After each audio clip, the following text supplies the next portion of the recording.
గారు అని అడిగాడట.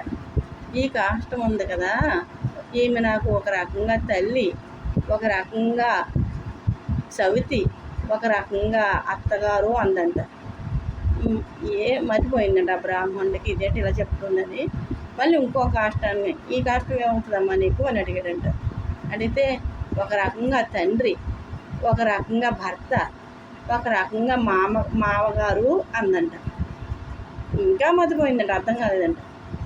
ఈ కాష్టం ఏమవుద్దమ్మా నీకు అని అడిగాడంట. ఒక రకంగా కొడుకు, ఇంకొక రకంగా తమ్ముడు, ఇంకొక రకంగా భర్త అవుతాడు అని చెప్పిందంట. ఇదేంటి 3 కాష్టాలు 9 వరుసలు చెప్తుంది, ఏంటిది అని మతిపోయి ఆ బ్రాహ్మణుడికి ఏం అర్థం కాలేదట. ఈ కథ మీకు తెలిస్తే, ఈ పొడుపు కథ మీరు ఇప్పగలిగితే ఇప్పండి, ఈ కథ కూడా వివరించగలిగితే